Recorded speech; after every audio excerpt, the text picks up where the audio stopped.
Bueno, es un verdadero privilegio contar una vez más aquí en Jornada Extra con la compañía de Héctor Díaz Polanco, un destacado profesional dominicano, dominico-mexicano, porque hace ya muchos años se quedó viviendo en México, tiene familia allí, y es ciudadano mexicano.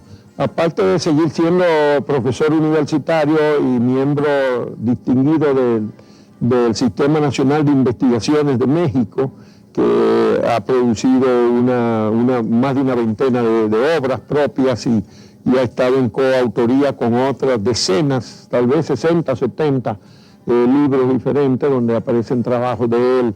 Héctor Díaz Polanco es en los últimos tiempos también un activista político, es el presidente de la Comisión Nacional de Ética, Honestidad y Justicia del Movimiento de Regeneración Nacional Morena, que promueve, que tiene como líder a Manuel López Obrador y por cierto figura encabezando las encuestas de cara a la próxima elección presidencial de México.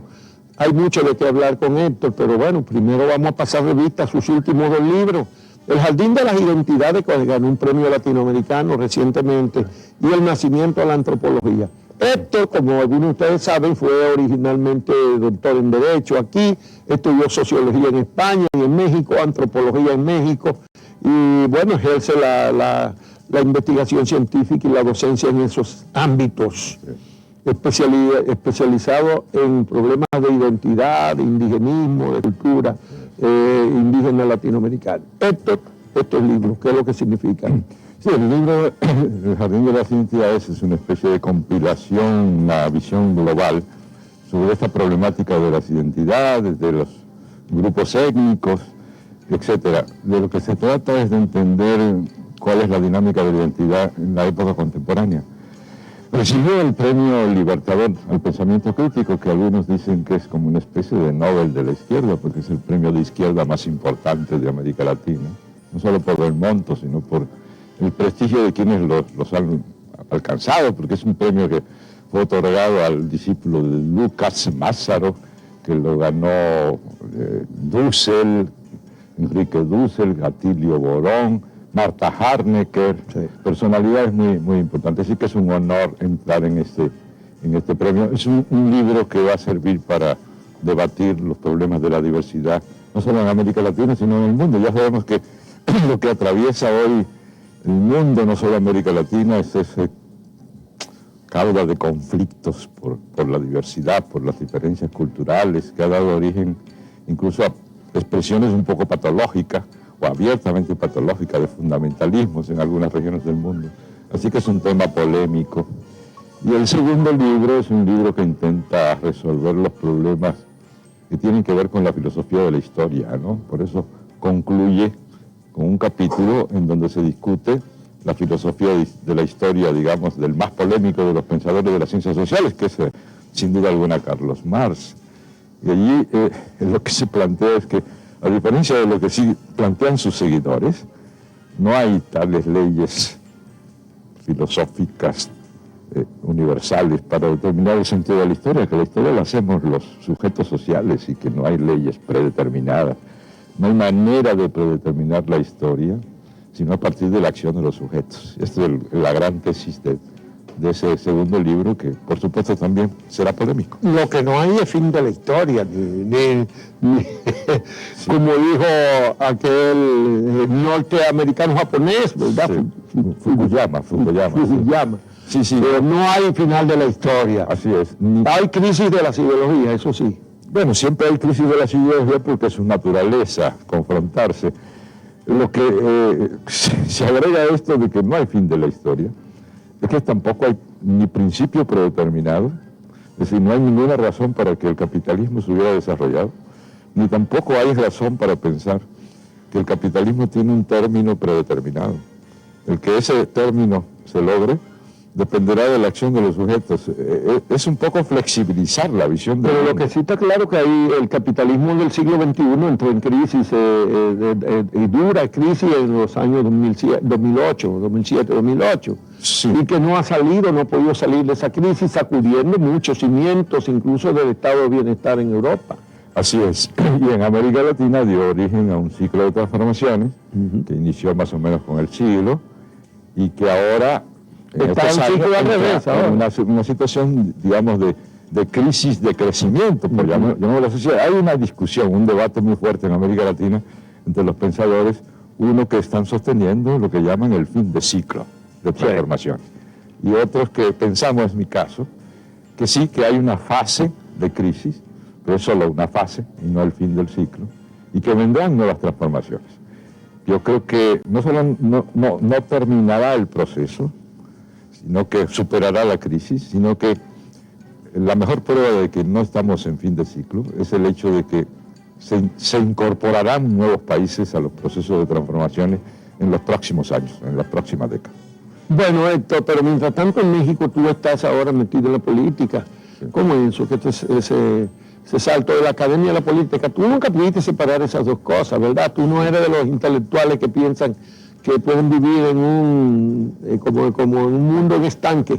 Sí, tú has estado todo el tiempo cerca de la política. Sí, yo nunca he podido separar eso, ni he querido separarlo. A mí me parece que una de las razones que fundamentan esto es el hecho de que hay una mejor comprensión de los procesos que estudias, históricos, antropológicos, sociológicos, económicos, si participas de alguna manera en los propios procesos. Es una idea de Gramsci, una idea gramsciana, que a mí me parece muy poderosa, muy potente. La idea de que no hay posibilidad en el campo de lo social, de lo histórico, de lo humano, como en las ciencias naturales, no hay posibilidad en este campo de lo humano de predecir el resultado si uno no es parte de los hechos que van a definir la predicción. Uno es parte de la realización de la predicción. Por tanto, hay que participar en los procesos sociopolíticos. Entonces, yo divido mi tiempo entre ambas cosas. Una de ellas es participar en este nuevo movimiento, no tan nuevo porque inició más o menos en el 2006, 2008. El movimiento de regeneración nacional. ¿Por qué de regeneración nacional? Porque, como ha ocurrido con todos los grandes movimientos de transformación en América Latina, siempre hay una referencia histórica. No hay manera de tener éxito en un país determinado si lo que tú propones no tiene enraizamiento en la historia propia del país. Desde Martí en Cuba, pasando por Farabundo Martí en El Salvador, Sandino en Nicaragua y así. Por supuesto, la presencia enorme del libertador Simón Bolívar en Sudamérica, etc. En México es la Revolución Mexicana. Zapata es Villa, los hermanos Flores Magón, poco conocido fuera de México. Sí. Y eso es lo que da el nombre a nuestro movimiento, porque los Flores Magón sostuvieron esta idea de regeneración nacional. Su periódico, el periódico de combate, se llamaba el periódico Regeneración, igual que nuestro periódico actual, en Morena, de tal manera que de ahí viene el nombre. Pero tú asumir una responsabilidad alta con esa presidencia del Consejo, del Comité Nacional de Ética, Honestidad y Justicia. Y justicia, muy amplio eso. Sí. Vimos en estos días tu informe, nos llegó el vídeo del informe que presentaste ante el Congreso, un Congreso Nacional del partido. Congreso Nacional, segundo Congreso. ¿Te ratificaron como presidente, por cierto? Sí, yo tuve 3 años, un periodo, el primer periodo, que concluyó en febrero de este año, y me reeligieron para otro periodo, hasta el 2018. Pero ahí no se van a eternizar los dirigentes también en ese movimiento de regeneración nacional. No hay manera, porque ya está establecido que no se debe, ni se puede, ni se quiere, ¿no? Pero en realidad los puestos, como es mi caso, son de tipo voluntario, honorario. Podríamos recibir ingresos, pero nosotros, por principio, para poder ejercer con algún género de normatividad y de credibilidad, hemos renunciado a todo ingreso, de tal manera que nuestro trabajo es voluntario. Yo, en cuanto termine mi segundo ciclo, me retiraré a hacer otras tareas. Bueno, pero hasta López Obrador, vi que en estos días vi una información de que él había dicho que esta iba a ser su última incursión en la búsqueda de la presidencia en México. Bueno, que si no la conseguía ahora se retira, dice. Sí, bueno, yo espero que sea la última y también la vencida. Sí. Todas las encuestas. Son 2 veces los 2 anteriores procesos electorales. La primera vez estuvo muy cerca, ¿verdad? Medio punto porcentual, o sea, sí, la mitad y un 1%. Sí, a fracción se quedó de la presidencia. Sí, y en el 2018, 2012, más o menos por el estilo, un poquito más, porque allí el método fue comprar votos, ¿no? Por supuesto hay posibilidad de fraude. Y eso teniendo en contra todo el sistema, porque él tuvo en contra, por ejemplo, el sistema televisivo nacional de México, dominado por 2 grandes cadenas, fueron hostiles, muy hostiles al candidato Manuel López Obrador, lo consideraban de izquierda peligroso. Sí, un peligro para México fue la acusación. Esta vez hay novedades. En primer lugar, todas las encuestas, incluyendo, por supuesto, las encuestas que no son de empresas que no nos son favorables, que no tienen simpatía por nosotros, pone a Andrés Manuel López Obrador en primer lugar, pero con buena distancia. La otra noticia sorprendente es que el PRI, el partido histórico de la revolución institucional en México, no está en segundo lugar, sino en tercer lugar. Sí, pero el PAN está en segundo y ya fue gobierno. Así es. Y fue gobierno durante 2 periodos consecutivos antes de dar paso a Peña Nieto, que ahora es del PRI otra vez. Así es. Peña Nieto va a terminar con un nivel de popularidad muy bajo, se está arrastrando ya. Sí, ¿no? ya está en el rango de 30%, lo cual en México es extremadamente bajo, dado que hay una tendencia cultural presidencialista que habitualmente evalúa alto a los presidentes. Esto es catastrófico prácticamente. Ese elemento más el hecho de que los medios en esta ocasión no están ya tan hostiles, porque ya ven la alta probabilidad del triunfo de Andrés Manuel López Obrador. Eso es una gran novedad, lo está entrevistando permanentemente. Todos los periódicos y los analistas están claros en que es muy difícil para el régimen sortear la situación triple en que están. Caída de la popularidad del presidente, el partido que lo sostiene, es decir, el PRI, el Partido Revolucionario Institucional, en condiciones muy difíciles, prácticamente de desprestigio total, y el PAN, que sería la alternativa sistémica, en graves problemas, porque los 2 gobiernos que tuvieron, es decir, el gobierno de Fox y el gobierno del señor Calderón, fueron gobiernos terriblemente ineficientes y que crearon la situación que estamos viviendo de desastre de seguridad. Bueno, el desastre de la violencia en México es un fenómeno que mucha gente no logra entender, que está costando, ¿cuántos decenas de miles de muertos en México? Sí, 120,000 muertos. ¿Cuántos? 120,000 muertos. En los últimos 10 años, 5 años. Tomando en cuenta las víctimas, es decir, los daños colaterales, los familiares, eso habrá afectado mínimo a 1 millón de mexicanos. Es una catástrofe, un holocausto, una cosa verdaderamente inaceptable. Y esto, por supuesto, la gente lo recuerda. ¿Quién lo inició? Un gobierno panista, el gobierno del señor Calderón, que abrió el fuego a lo tonto, como dice Andrés Manuel, dando un golpe al avispero, sin previsión, sin conocimiento, sin una estructura de inteligencia, con la pura fuerza del ejército, lo que provocó una verdadera guerra en la que quedó atrapada la población. Lo que ofrece López Obrador es ir a atacar a la raíz de esto, porque la raíz de esto es socioeconómica. Es un ejército de delincuentes que cuentan con una posibilidad de reclutamiento entre los jóvenes que ni estudian ni trabajan, los famosos ninis. Los ninis, pero son millones en México. Millones. Primero, México ya tiene una población de 120 por ahí, Casi ¿no? 120 millones. Y de eso, bueno, las estadísticas hablan de casi la mitad de la población en niveles de pobreza. Así es, 50%. México no ha podido, con tanta riqueza petrolera y con tanto potencial económico, un país de tantas riquezas no ha podido disminuir la pobreza. ¿Qué es lo que ha pasado? Sí, yo creo que ese es el grave problema, el problema fundamental a escala mundial. Sí, pero Perú, por ejemplo, la ha disminuido, Bolivia la ha disminuido, Ecuador la ha disminuido, mucho. Sí, y la ha disminuido porque han hecho cambios sociopolíticos. El problema es que en México no ha habido esos cambios. Pero en México no ha habido cambios sociopolíticos importantes, y sin embargo, en Perú, sin embargo, sí han salido. Sí, han logrado reducir mucho la pobreza. Sí, es un modelo neoliberal, pero menos drástico. En México prácticamente son fundamentalistas del neoliberalismo han aplicado un modelo que ya sabemos, ya no necesitamos debatir demasiado sobre esto, están las pruebas muy claras de que solo produce desigualdad si se lleva a cabo. Es un país que se ha ido desnacionalizando en términos de su planta productiva, de su propio proyecto nacional.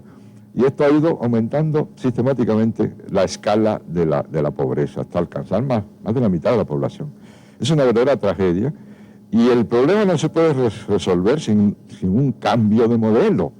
Necesitamos cambiar el modelo. Nuestra propuesta política como Morena es abiertamente antineoliberal. Nosotros eso no lo ocultamos. De lo que se trata es de establecer un modelo que permita las dos cosas que dice el Fondo Monetario Internacional que es imposible realizar para los países del tercer mundo simultáneamente, que es crecer y redistribuir. Es decir, desarrollar la economía, pero al mismo tiempo ir resolviendo los problemas de desigualdad. Pero México tiene un desafío nuevo ahora, este muchacho Donald Trump.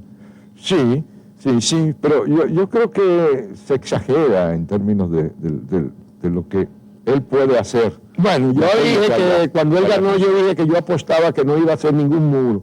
Sí. Primero y si hacía algo, México no lo iba a pagar, como él alega. Pero yo pienso que no va a haber ningún muro. Ahora, Trump va a tomar otra medida, probablemente van a pagar los inmigrantes. Sí. Pero porque alguna de las cosas que él dijo va a tener que hacer. Sí. El muro va a ser, y las empresas no van a volver, probablemente las empresas norteamericanas. Bueno, es muy difícil. Eso. En términos significativos, son capitales establecidos en otros países que tienen unos mecanismos muy complejos. Sí. Pero sí puede meterle el brazo a los inmigrantes. Sí, bueno, yo por ejemplo descarto prácticamente que pueda poner en práctica su plan de impedir que migren las empresas norteamericanas para no perder empleo o obligarlas a regresar.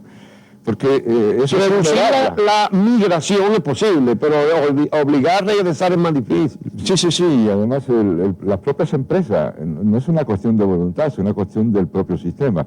El sistema globalizado de capital requiere que no haya ancla territorial, espacial, debe poder moverse. De tal manera que si usted quiere que no se muevan, entonces cambia el modelo. Bueno, pero Trump no podría emprender un cambio de ese modelo. Yo creo que no puede, porque él es un representante de ese modelo. Él lo que puede hacer es algunas adaptaciones, que es lo que yo creo que va a intentar, y tratar de resolver el problema que tiene Estados Unidos, y es que con ese mismo modelo, que ha beneficiado ampliamente al sector que lo promueve en Estados Unidos, ha creado un problema serio, similar a los de los países del tercer mundo, de empleo, por ejemplo, puesto que con el movimiento de las empresas se ha rebajado sustancialmente la tasa de empleo, con una tasa de desempleo asombrosamente alta, una gran devastación social, de tal manera que eso fue lo que le dio el triunfo a Trump. Ahora, resolverlo requiere modificaciones al modelo, y eso requiere también una concepción geopolítica diferente. En lugar de estar peleando simultáneamente con China y Rusia, creo que va a adoptar la modalidad de ciertos vínculos, acuerdos con Rusia, para un poco amortiguar, es decir, un modelo nuevo con ajustes, pero que no implican ni atacan lo esencial y los problemas esenciales que crea el modelo actual, ¿no? Lo del muro, hay información parcial, porque no hay que olvidar que el muro lo inició Clinton hace tiempo. Hay una parte de la que tiene muro. No hay tanto muro, pero sí hay verjas. Sí, un muro físico, bueno, no de ladrillos, pero hay muros electrónicos, muros con drones, el muro está.